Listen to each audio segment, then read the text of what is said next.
Okay, let's have a proper look at the bike that's got me more excited and hopefully will get me back into tinkering and actually cycling. It's a Dynatech 405 Ti Corsa, titanium main tubes, chromo triangle, and I believe forks, probably mid-90s. Not sure if it was built from a frame or purchased, but I suspect not everything's original. So let's have a look at it and tell you why I think that and what I'm going to do.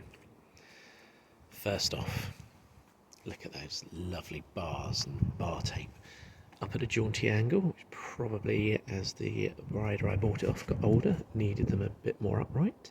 I'll address that and put new tape on it. The wheels, as I suspected when I saw the advert, were needing replacement of the rims. They're a bit concave. They've got some lovely DT Swiss hubs on them. Didn't realise they did them back in those days.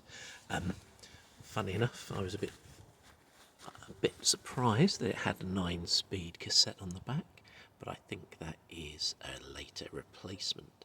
So it's also the older close ratio high gears that won't be very good for me returning to driving. So I will put a different set of wheels on it. I have got some donor wheels. I will get rid of that awful black plastic bottle cage, put something much nicer on, something much more suitable. I really like the seat post, but when I took it out to check it was free, which it was about 1.5 feet long, which must be adding more weight than is really necessary.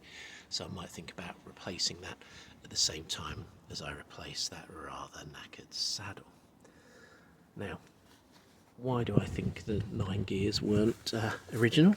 Well, it's got 7-speed friction shifting down tube shifters. Actually, I say friction shifting, I suspect. Yep, they've also got index stability, so I'll look at that. Another thing that's got to go are these horrible plastic pedals with clips on.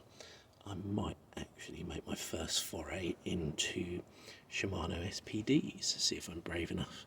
At the age of 53, do I want to be falling over and breaking a hip? Probably not, but I'm probably the right side of 60 to be able to give that a go for the first time without risking too much damage. So, there it is. I think it's lovely.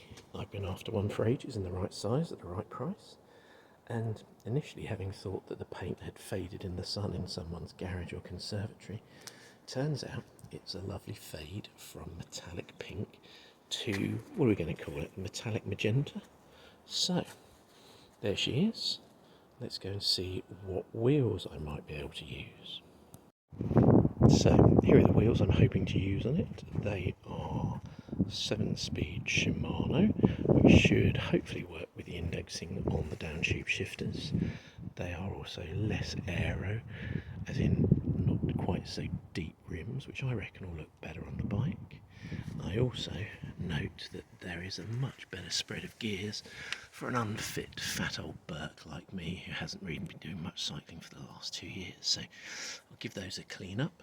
You can probably tell from the sidewalls on those tyres that they're a little bit tired, so it'll need new tyres and tubes, but what I'm hoping is that new tyres, tubes, swapping the wheels round, give me lower gears, which will be better for me getting back into my cycling, and also just going to some 25C tyres will probably save me a huge amount of weight from those 28C Continental City Ride commuting tyres that are on it currently.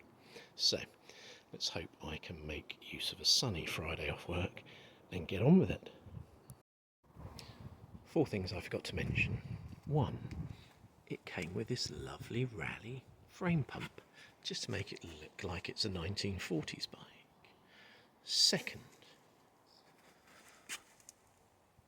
it's got titanium bolts in the bottle cage mounts.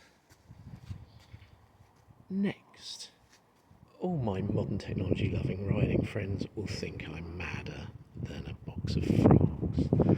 And finally, as she is with the pump on, she weighs 11.1 kilograms according to my suitcase weight measurer. Let's see what she weighs when I have finished fettling her.